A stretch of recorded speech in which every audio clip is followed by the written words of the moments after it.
Some people just have it, that energy. There's something about them that just exudes confidence, control. But you may have noticed something. It's not always loud, it's not always expressive, and it's not always obvious why they seem so poised. They just do. Countless people, including self-proclaimed experts, have tried to make a science out of dissecting what it takes to walk with that effortless self-confidence we all recognize and long for. But few get very far beneath the surface. And that's where the real difference actually exists. In this video, you're going to discover why merely studying body language and trying to imitate the attitude of other people is never going to truly make you self-confident. Together, we'll tackle a hard truth. Real confidence cannot be faked, but it can be achieved, and it will make you impossible for others to ignore.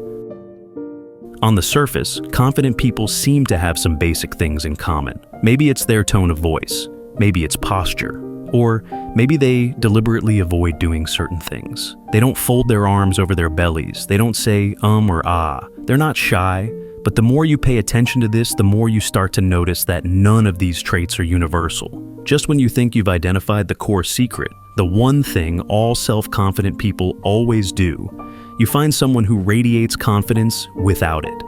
You start to think all self-confident people are outgoing until you see someone exude confidence while being standoffish.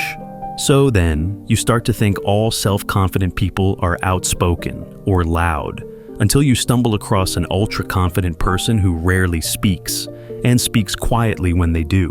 All of this can make the project of trying to develop your own self-confidence seem pointless. But it's not pointless. You're just not delving deep enough.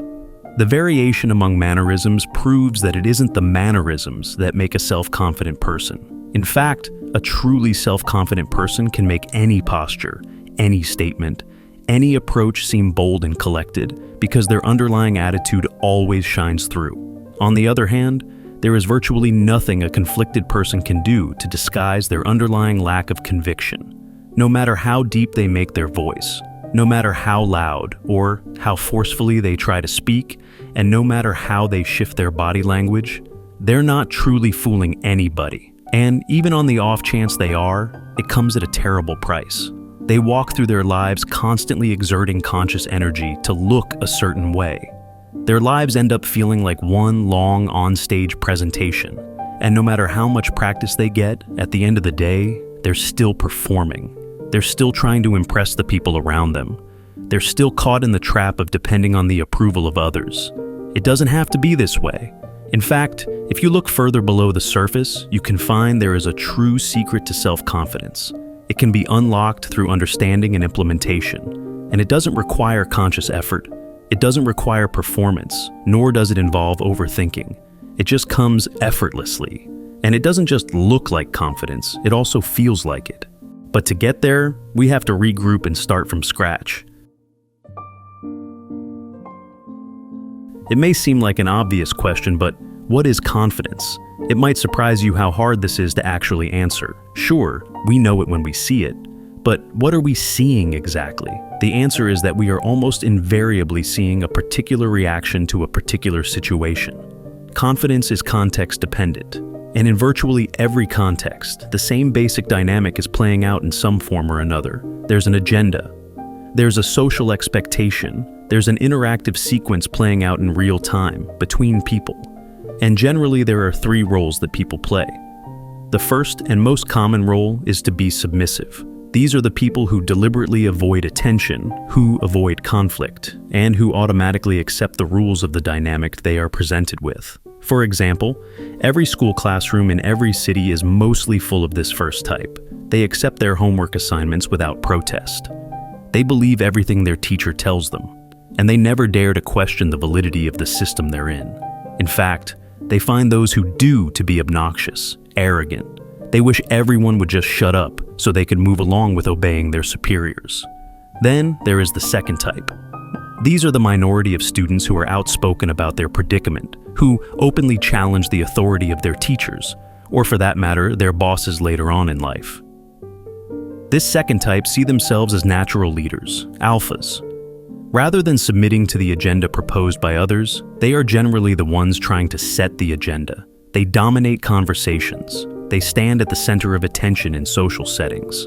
They lead the way when it comes to deciding what to do and how to do it, and most others generally submit to their assertions. But then there is a third type.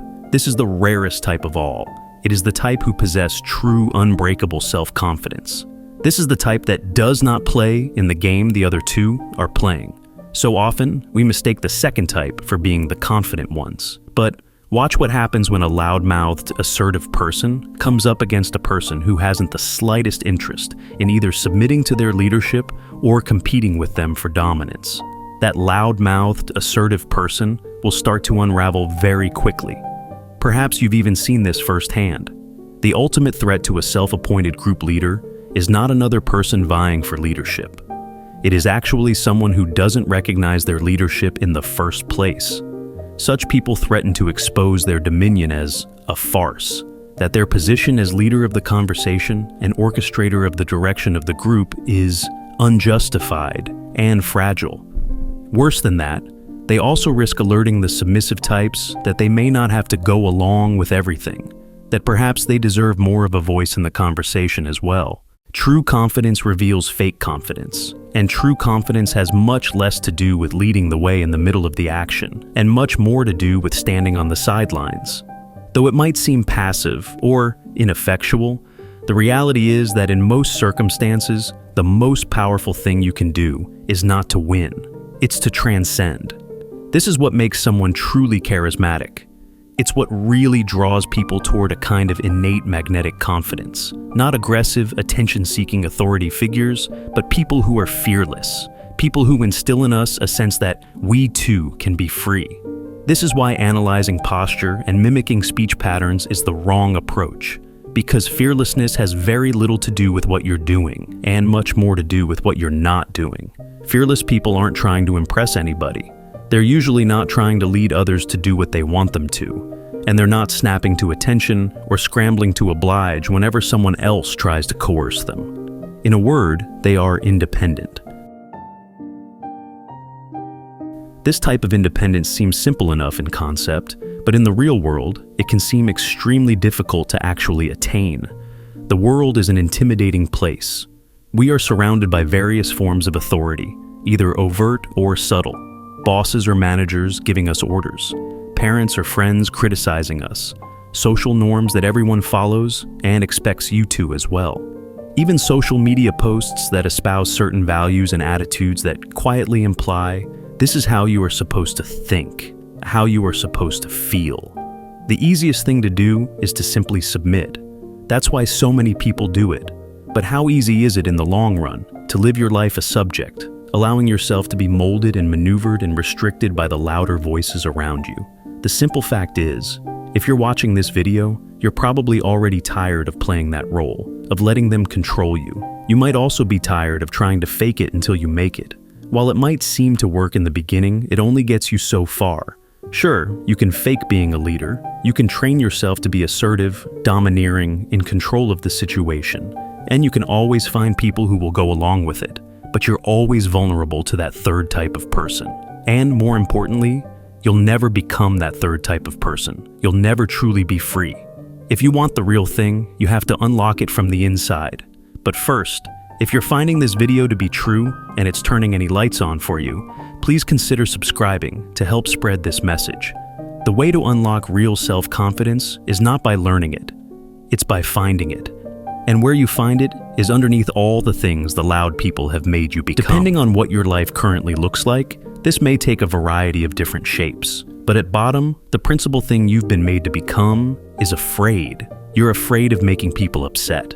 You're afraid of incurring the wrath of the fragile egos around you.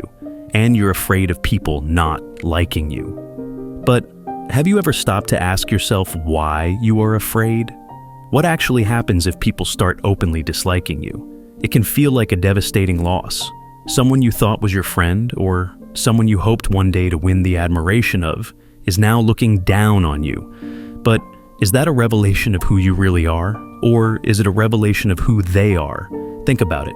What are the chances that, in a world of 8 billion people, you are alone? What are the chances that your lived experience is so bizarre, that your brain chemistry and your thought process and your perspective are all so fundamentally different that no one else shares your feelings? the chances, I promise you, are zero. Even the weirdest, darkest thoughts and impulses you've ever had have also been had by countless other people, in every country, on every continent across this planet. The only reason you don't know it is because they all, just like you, are hiding it.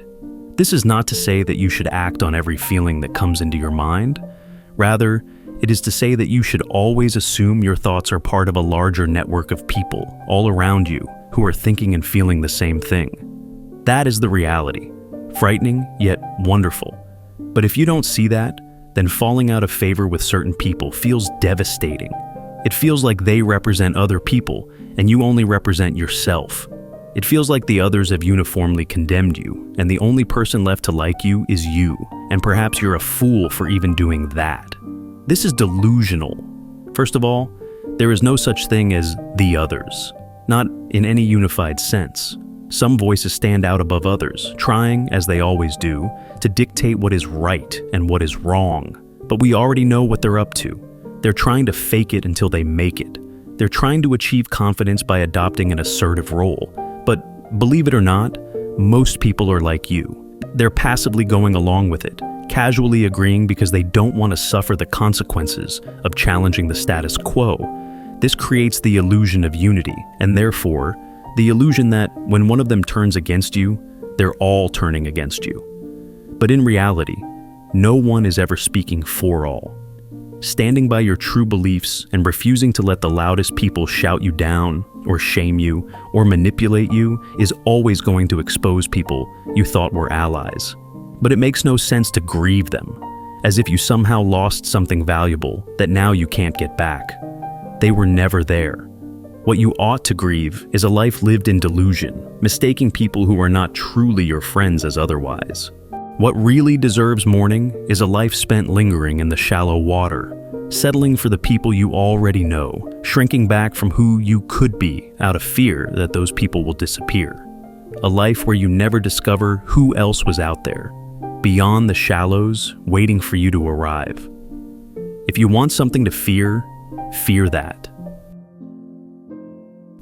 Once you accept that there is no easy way out, that you have no choice but to live a life of comfortable dishonesty or a life of uncomfortable authenticity, you've already built the first major piece of true self-confidence. You are not crazy. You are not alone. And no matter what other people hurl at you and accuse you of, you stand in the company of many, many others. You just haven't yet figured out who they are. Without exception, you would be amazed at how many people share your exact same predicament, even if they seem different on the exterior, or their lives seem totally unlike yours. They look upon you as you look upon them, wondering if they are alone, assuming there's no way you're both truly alike. The more you explore this perspective, the more you start to realize it's what has been true all along, and it starts to invite you toward a great big experiment, one that could totally upend everything you thought you knew about who you are and what you are capable of. You start to want to live life like the odds are tilted in your favor. You start assuming they want to talk to you, and you initiate the conversation.